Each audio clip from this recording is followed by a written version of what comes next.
Hola, nuevamente la oportunidad de poder compartir con ustedes algunos aspectos, algunos rasgos prominentes de nuestra parashá. En esta oportunidad quisiera comentar, o comenzar, mejor dicho, sobre el tema que tiene que ver con la mezcla de nuestras reacciones en función de las cosas que nos ocurren, y si nos tomamos el tiempo para pensar antes de reaccionar, o actuamos directamente solo a partir de la reacción o del impulso que nos invade frente a aquello que escuchamos, que presenciamos, que vemos, o si nos tomamos el tiempo para saber, no digo para no reaccionar, pero para estar seguro que la dimensión de la reacción o del enojo, de la ira o de la frustración que podamos manifestar es concomitante a una buena exploración de lo que realmente sucedió, para que haya una proporcionalidad entre lo que sentimos, entre lo que interpretamos, entre lo que razonamos y la forma en que reaccionamos frente a eso. Tomemos directamente el ejemplo que aparece en nuestra parashá. Los hijos de Israel salieron de Egipto. En muchos momentos en ese proceso de la salida de Egipto hubo sentimientos de impotencia. Por ejemplo, cuando ellos ya estaban saliendo de Egipto y se encontraron con que frente al camino que tenían que afrontar estaba el Mar Rojo en toda su fuerza y en toda su presencia. Y la angustia invadió todo el pueblo de Israel. Entonces vino Dios, como algunos de nosotros conocemos esta historia, golpea el mar, las aguas se abren, el famoso milagro de las aguas que se abren, y los hijos de Israel pasan por el medio. Se quedaron más calmados. Dios los ayudó, ellos presenciaron eso. Por supuesto, después de haber presenciado las 10 plagas con las que Dios pudo castigar a Egipto frente a lo que había hecho Egipto durante 400 años en la esclavización de Israel. Inmediatamente después, los egipcios se metieron dentro del agua y el pueblo pudo ver cómo las aguas volvieron otra vez a su cauce y el ejército egipcio sucumbió frente a esa agua. Y así una y otra vez Dios mostró sus portentos, su fuerza y sus milagros, en primera instancia para liberar a los hijos de Israel, pero en segunda instancia, y no por ello menos importante, para que los hijos de Israel comiencen a confiar en Dios, a creer en Dios.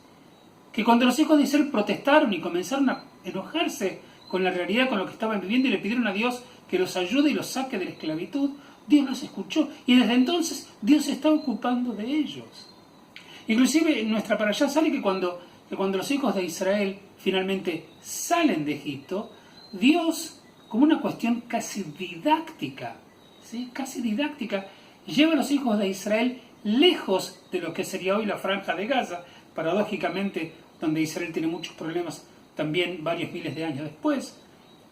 Dios los llevó más lejos porque ahí estaban los filisteos, y la Torah dice, no sea que los hijos de Israel se asusten y ya tengamos problemas. Entonces los voy a liderar un poquito más lejos para que no tengan que toparse con ese pueblo que a la sazón se va a transformar en enemigo de Israel en los siglos que vendrían.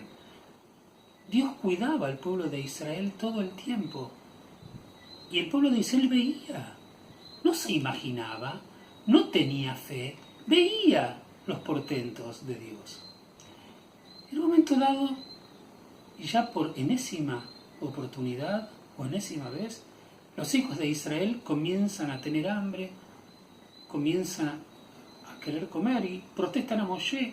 Y no dicen, Moshe, pídele a Dios que por favor nos dé de comer o que nos dé de tomar, cosa que también va a ocurrir, digamos, en los próximos momentos en esta historia. Sino que ellos directamente declaran y dicen, ¿por qué no nos habrá matado Dios cuando estábamos en Egipto? En Egipto, qué gran lugar que estábamos, dice el pueblo de Israel. Estábamos en el Sira Bazar, estábamos en la olla de la abundancia en Egipto. La olla de la abundancia, pueblo de Israel.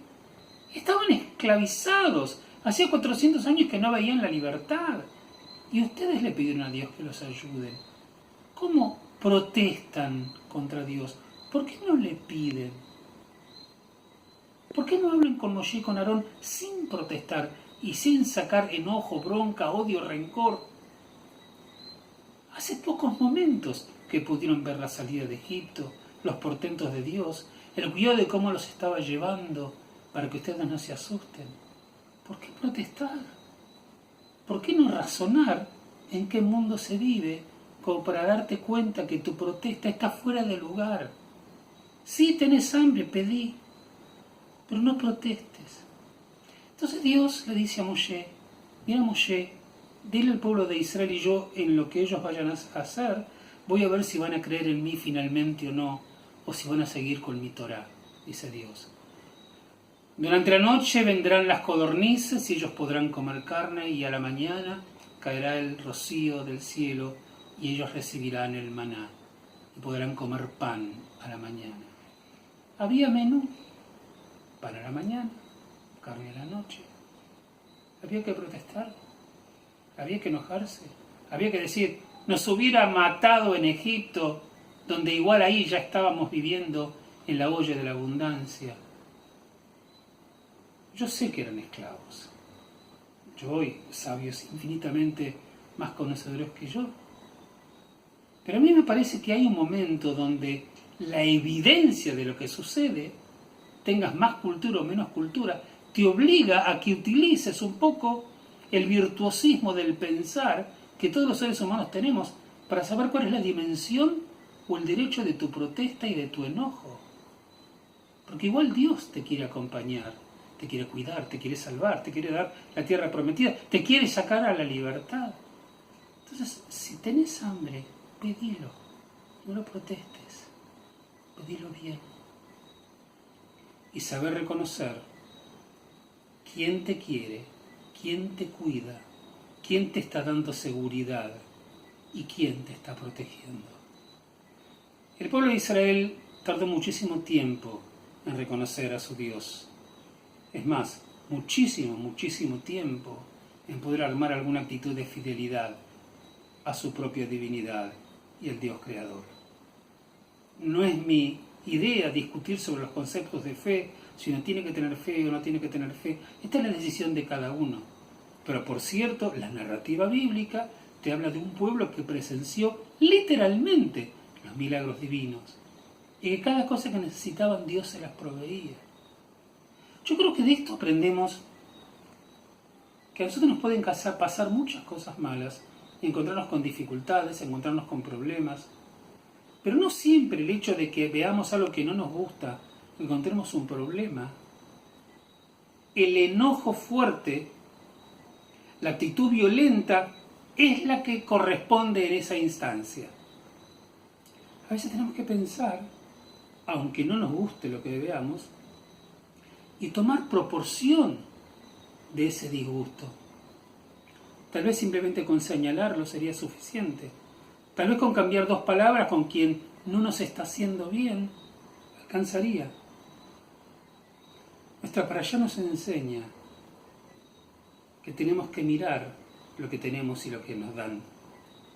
Y cuando ese que nos da no actúa como nosotros creemos que corresponde, nuestra reacción tiene que ser la racionalidad, el no olvidarnos todo lo que nos dio y actuar con tranquilidad, con respeto y, si es posible, con amor. No tengamos el enojo como primera instancia y primera arma de reacción. Tengamos la capacidad de raciocinio, la paciencia y la tranquilidad como primera respuesta humana frente a la adversidad que se nos presente. Shabbat Shalom para todos.